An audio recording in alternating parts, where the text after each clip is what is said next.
Lions have some interesting storylines, I think. TLB. And one of them is, something we've talked a lot about, but I'm excited to get your take on the coordinators of John Morton and Kelvin Shepard. Personally, I think they're going to be fine. Yeah. All right?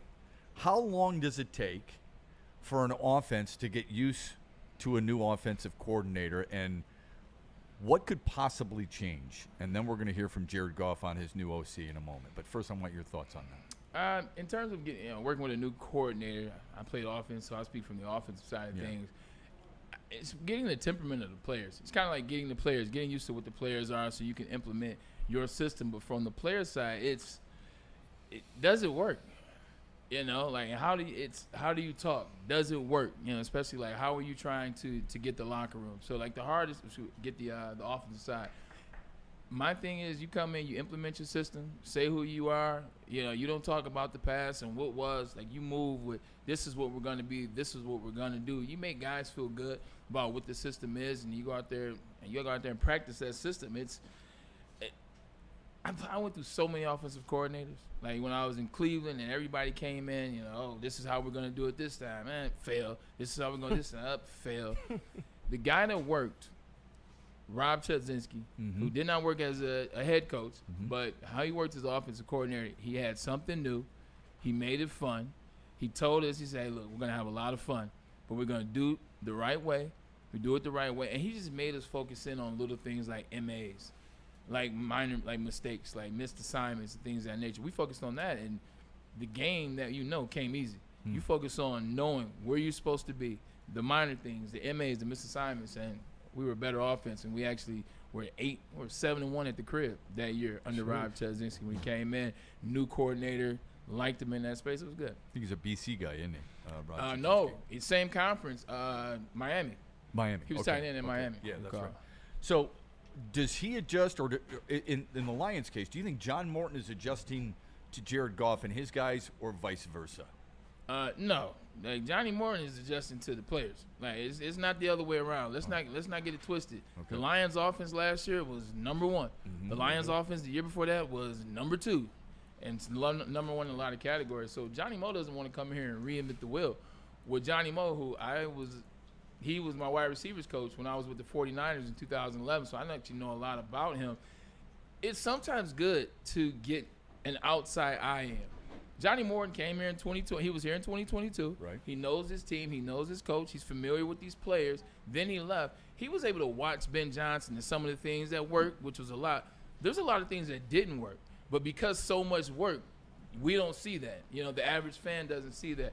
His job is to come in here and take the things that he saw they didn't do well, figure out why, and implement that and help them. But they're already doing well. Why do you reinvent the wheel? But there's got to be some communication between him and his guys, specifically Jared Goff, wearing the green dot. There's got to be a rhythm and a symmetry, because Goff and Ben Johnson were able to establish that for a long period of time. Like, they were, like, you didn't have to finish the sentence. It's like you and your significant other. You've been around long enough. Right. You know exactly what the other one is thinking and about to do. Maybe women are hard to figure out. Yeah, they are. They are. But and I could be complex too. But I would guess, wouldn't that be something similar here? And then that's why you should be confident in this Lions offense, is because that lies on Jared Goff, who has been building this offense with the team. We're getting to talk about that guy down the street later, but he's been building this since 2021. He's been working with Danny. He's been working with this offensive line. He's been working with these same receivers. He's been working with his running backs now for the last 2 years. So it's on him to get in rhythm with Johnny Mo. Johnny Mo will work through Jared Goff. Jared Goff has the rhythm of the offense. He has the cadence of this offense. So you already got a guy in place. So you don't want to come here and shake up the fabric. You speak through Jared Goff. You allow him to be the 9-year leader that he is. You allow him to be the captain and the guy that for a large part of the season was in the MVP category. So he's got to work through Jared Goff. Jared Goff is going to be his conduit to that to that offense. And you know what, Bray, just to piggyback on that, I know it's a little bit of a different situation when Larry Brown got here, but he spoke through Chauncey Billups, who was that coach on the field, and helped make that transition through several coaches in a short span that much easier, in my opinion, to be able to get acclimated to what he could bring to this to their team. And when you got Johnny Moe, who helped to lay the foundation of this offense, that's per Dan Campbell, in the beginning of this thing, and now he's back as the actual OC. I do believe that this is going to be, as you know, Jared Goff alluded to, a great transition. Yeah, the only thing I think is different there, Kool-Aid, is that in basketball, I think there's more freelancing. Okay, True. You've got 24 seconds to try and get into a play. If they take your play away, which oftentimes it does, because everybody knows. Hey, horns. Yeah. Hey, horns. Everybody knows what's going on, right? Zipper. It's easier to do that. Football, it's harder to do that. True, but I mean with Ben Johnson, and we do have to credit Jared Goff for, taking the reins of the offense, but when Ben Johnson was brought in, they changed the whole offense to suit Jared Goff's skill sets. And Johnny Moe was a big part of that. He was here for the install. So, and when you look at the Lions, they've built their offense on having one of the best offensive lines in the league. Credit Hank Fraley for that as well. And they've also built it on a strong run game. David Montgomery and Jahmyr Gibbs. So, like, much to Braylon's point, you don't want to change what's already working. You're going to get your money on offense by running the football and by, utilizing play action, which is one of Jared Goff's best strengths. Gotta do it. I keep forgetting how much connection I have to this dog on Detroit Lions team. Talk about it. It just behooves me. Johnny Morton was my OC. Excuse me. It was my wide receivers coach when I played for the 49ers in 2011. Hank Fraley was the center for the Browns. The year I'm talking about where we went 10-6 and didn't make the playoff. Thank you, Tennessee Titans. Steve Hyden, who was the tight ends coach. Steve Hyden and I played in Cleveland together. Mark Brunell, the quarterback's coach. Holy crap. Mark Brunell threw me my last touchdown with the New York Jets. Come on. And That's the list nuts. goes on. Dude, Antoine we should be Randall, doing the show from Allen Park We right really now. should. And Hey, parading 100%. these guys in is You know what what we I'm ought to saying? be doing. That's on the way. Hey, you coming out of retirement? That's on the way. So But you no, a gotta lot of put that back overlap out on there. this team, man. But you're absolutely right, Kate. He helped implement the system in 22 with Jared Goff, so there's a familiarity there. So I think he kind of already knows that. Okay, and that's why I spoke more so to the things that he watched that didn't work. Yeah. That's where he can come in and actually help. So if you know that, KG knows that, Kool-Aid knows that, I know that, people in the chat know that, how come so much is made of that transition then? Why is so much being made of a new offensive coordinator? And quite honestly, we could carry that over to Kelvin Shepard. Kelvin Shepard was at the knee of Aaron Glenn for a long period of time. Absolutely. And those players seem to gravitate toward him. I love what Kelvin Shepard has said. Yeah. He says, I don't have to worry about his confidence. To me, is telling about this team right now, because love it, he's like, I can walk by the defensive backs room, the linebackers room, the defensive line room. I don't have to worry about what people are saying when I leave. I know I've got the right people in place. He's the man, okay? So why is so much being made of that? Yeah, because I think I can talk about Kelvin Shepard too, but with Ben Johnson. Why'd you play with him too, for crying out loud? I played against Kelvin Shepard. I played against him. But with Ben Johnson, like, so much was talked about in the last 2 years from when he kind of really took over the end of 22 about the genius that was Ben Johnson. And that's become a staple in the NFL. The genius of Kevin O'Connell takes over Minnesota. The genius of Kevin Stefanski takes over in Cleveland. The genius of offensive. Kyle Shanahan. Which was really one of the ones that only deserved. The genius of Sean McVay with the Redskins. Now he's the Los Angeles Rams head coach. That's the same conversation that was with which was the same conversation that they had with Ben Johnson. You see the numbers don't lie. You see what was happening in the last 2 years with Jared Goff, like KG said. But that's why there's such a nervousness about what this team is. Mixed in with what happened in the playoffs, you look at that. Can they be better without Ben Johnson? And then you're bringing in this guy, Johnny Morton, and you're telling me, oh, well, he was here in 22, and he knows Jared Goff. If you're just listening to that doesn't mean anything to you when you're talking about losing Ben Johnson, who many people view as the next Shanahan, McVay, O'Connell. So I think that's why. Go ahead, KG. No, my bad. And yeah, you're absolutely right with the boy genius angle, but I think that's more so for the media side of it. Yeah. For the fan side of it is we've never experienced any offense as potent as this Lions offense has the been. NFL the last has never 3 years. experienced it. And because to they be broke real, the record. yeah, they one of the Greatest show all-time on great. turf, They are one of the all-time great offenses of at least this decade. Stat-wise. Stat-wise. So for the fan perspective, we haven't seen this much success ever as a Lions offense. And losing the guy that was quote behind it, that scares a lot of people. It absolutely does. But the name we've consistently heard this morning, and that's why I'm glad we've heard it from Shep and Bray.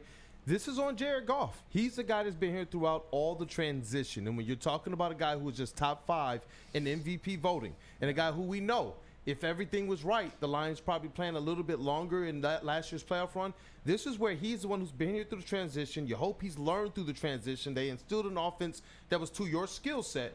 It's like you said, Bray, and I take your perspective to heart on that. Yeah. He's got to be the one to go out there and make this offense, in my opinion, go. And I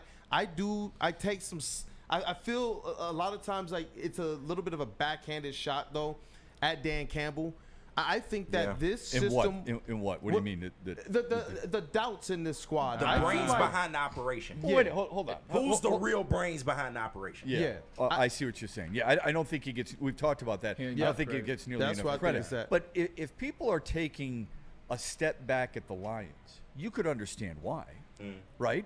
When you've got at least two new offensive interior linemen, that's a big question mark, because Jared Goff and Amon-Ra St. Brown and Jahmyr Gibbs, they don't do what they do without those guys up front. Okay, 100%. I know people. You sure watch it, but I know most people don't watch games that way. Those guys are badasses. The guys who put their hand in the dirt are vital, right? You didn't address, quote unquote, the opposite defensive end rush, right? Of the opposite of Aiden Hutchinson. Oh, they got Marcus Davenport though. Oh, my bad.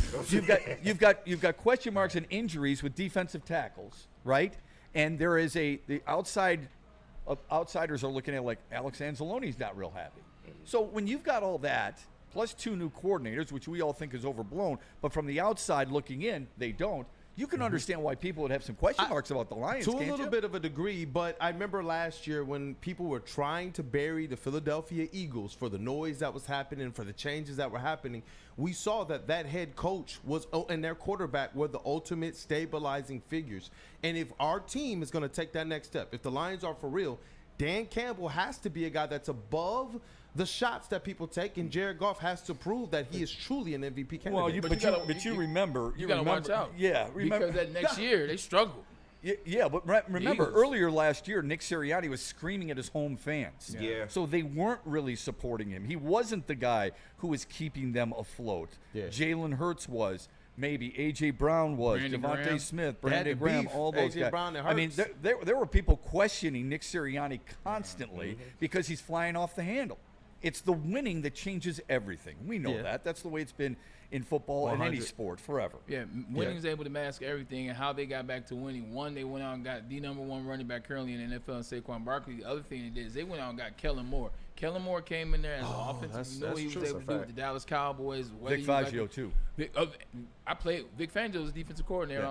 So when you bring in 2 new coordinators like they did, you bring in them, that's different. Those are different because those guys have already proven track records. Right. You saw what Kellen did the last couple of years with Dak. Whether you like Dak or not, I don't. But whether you like him or not, you saw what he was able to do stat-wise. Facts. That's my favorite stuff. When you get a little sneak in there from Braylon, yeah. We should call it the Braylon bit. It's just a Braylon bit is what it is. Whether you like Dak Prescott or not, I don't, but he just continues right on, man. You don't. And so it's like, all right, here comes Vic Fangio, here comes Kellen Moore. You know what they're going to do. They get back on track with Saquon Barkley.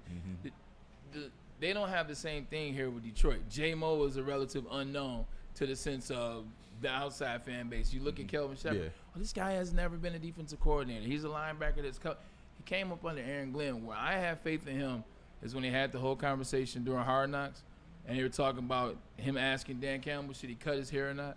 And Dan Campbell told him, no, I want you to be as authentic as you can. What happened in that moment is he put a battery pack in Coach Shepherd to be unapologetically who he was, and he has been that since. And I think that he's gonna take what Aaron Glenn started here, and he's actually going to enhance it on the defensive side of the ball. You think they'll be better under these 2 coordinators? Well, they have better players. They have better talent. Like, keep in mind. Offensively, they don't. Aaron, I'm talking about defense. Oh, okay. Sorry. Defensively, they do. So he'll be able to take with Aaron Glenn and go further. Offensively, no, they don't, because of the offensive line. And I will say this with Kelvin Shepherd, one of the things that makes me a little bit more bullish about him, you listen to all of the people around the league that have given him his kudos and said we knew he would be a coach all the way back when he was a player. He knew everything. But you look at these linebackers, all these linebackers at one point in time were criticized or low-rated, draft picks. When you look at a Rodriguez, he coached up every Jack single Campbell one of those wasn't, guys. Jack Campbell not Jack wasn't, Campbell, but not Jack Campbell, Everybody but else. he wasn't necessarily the guy that the fans were clamoring for. Well, but you don't draft for fans. You I don't- don't, you no don't- offense to people in the chat, no offense to Yeah. me or anybody. Who cares? Right, Who wants to do right. the fans want? I They agree didn't. with By that. the way, those fans didn't want Jameer Gibbs. Yeah. Those fans didn't want Jamison Williams. I agree with Those that. fans didn't want Sam Laporta. Yeah. Now they do.